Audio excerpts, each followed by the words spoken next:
Hello, welcome to my channel. Today we have a doe. It could be a Jane Doe, it could be a John Doe. It could be any race, black, white, Hispanic. They don't know the age of the person. It says it could have been anywhere from age 1 to age 99. It doesn't even say it was an adult. Oh no, here it says adult. So it says adult, estimated age group is adult. So I don't know why it says age 1 to 99, right? Because wouldn't adult be 18 to 99? Okay, so anyway, they found this doe, this person, someone's son or daughter or brother or sister, or anyway, they found them January 1st, 1988. Cannot estimate the height, cannot estimate the weight. Found in Worth County, Georgia. Body found with no head, no hands, no feet. Autopsy determined manner of death to be a homicide. So whoever they were murdered, not recognizable, traumatic injuries. So someone murdered somebody's loved one. Found in Worth County, Georgia. January 1st, 1988. So now we're going to look at some missing people. And I'm going to go from the closest one that I found to one that was further away. Here is Worth County, Georgia, so you can see, right in this red area near Albany and Tifton. And you can see the lines down here that separate. There's Florida. And here's Atlanta over here. You can see Alabama's over here. I don't know why I can't see the line to separate to Alabama. It's right in here. And there's Georgia. And we'll zoom in some so you can see. There's Columbus. There's Tallahassee. There's Savannah. So you can see what's around it. Hold on. So that way, if you have a loved one or you know of somebody that went missing in that area, and I looked for missing persons in Georgia. I didn't go to Florida in my search. So I want to do the ones that by closest and furthest away. I'm going to move this over here. So the first one I have, you can see there was 32 people that I did the from dates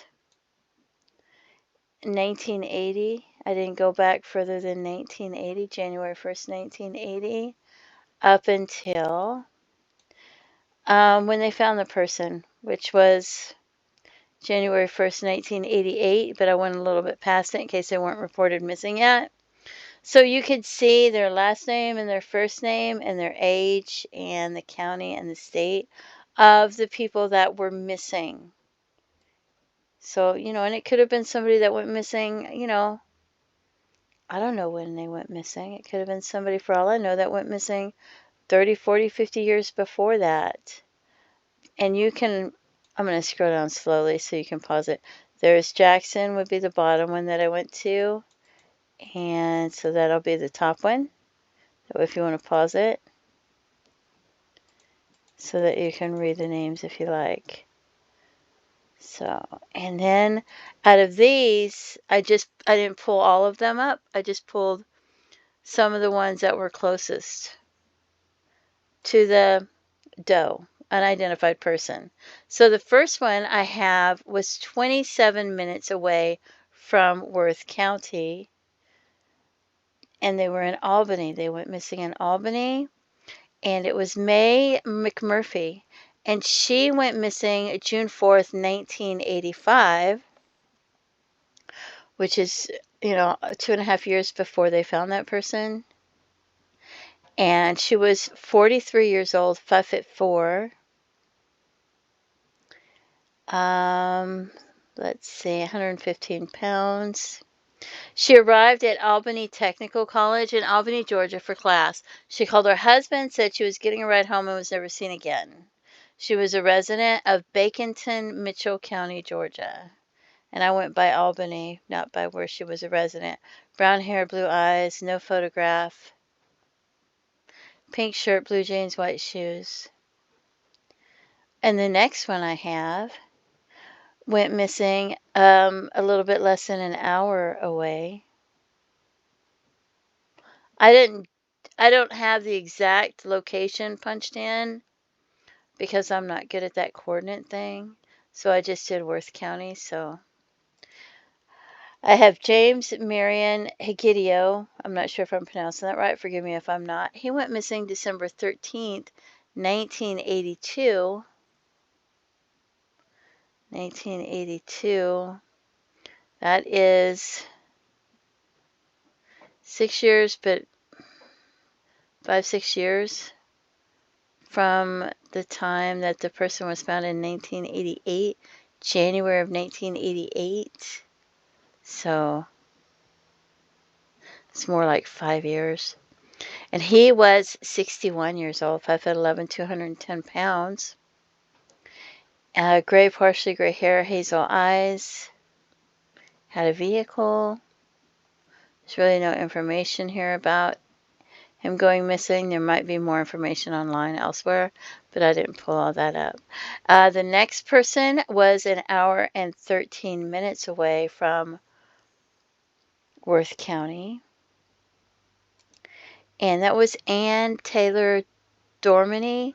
She went missing October 3rd, 1981 from Valdosta, Georgia. 5'3", 115 pounds. She was last seen late in the night, Friday, October 2nd, 1981, and early morning a.m. Saturday, October 3rd, 1981. Her purse and her vehicles were found at a residence. A window of Dorminey's residence was found to be broken out upon search conducted for her well-being. She's not been seen or heard from since October 3rd, 1981. Strawberry blonde hair, brown eyes. Okay, and the next person was an hour and 24 minutes away from Worth County, and that was Robert or Earl Crook.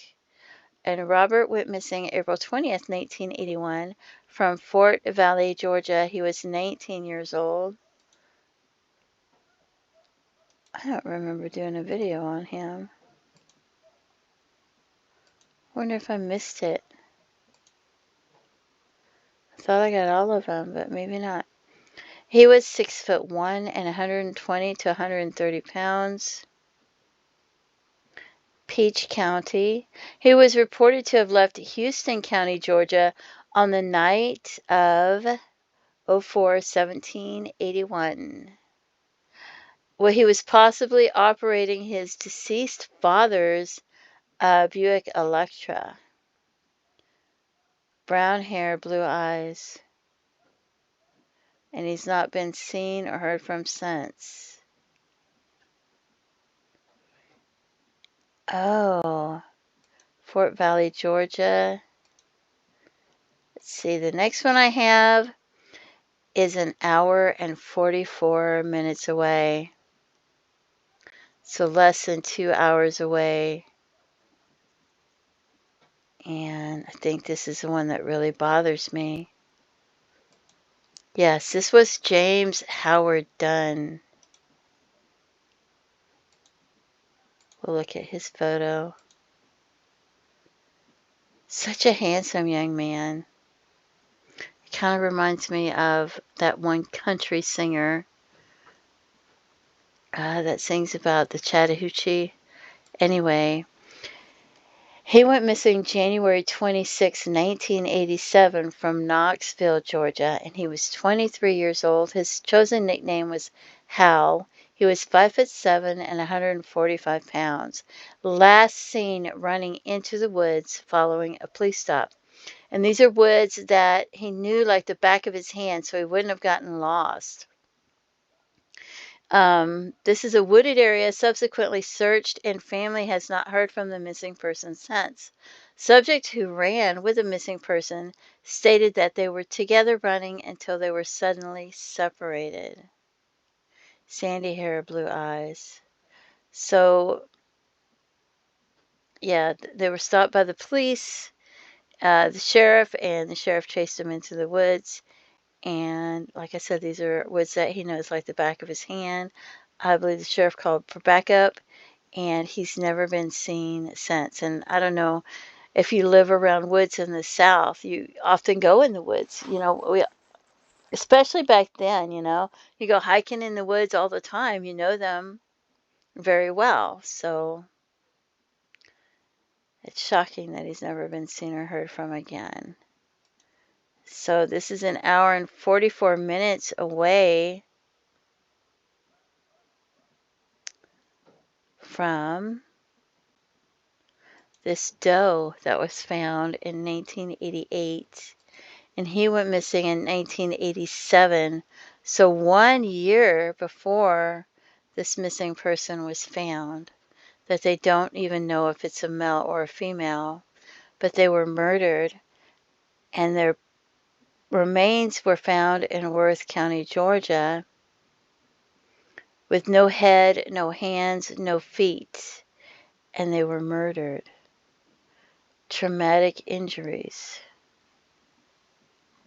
So I can't help but wonder, to me it seems like it might be, Mae McMurphy, because she was only 27 minutes away, but then it also makes me wonder if it could have been him. And so then my next one, there's two of them that were in this area, which is about 2 hours away, in Columbus, Georgia. There's two missing people in Columbus, Georgia. And there's Dell Pearl Smith. She was 53 years old. She went missing May 10th, 1987. 5 foot tall, 120 pounds. She was last seen by one of her daughters on Mother's Day, 1987, in the afternoon hours. Dell has not been seen since. Brown hair, brown eyes.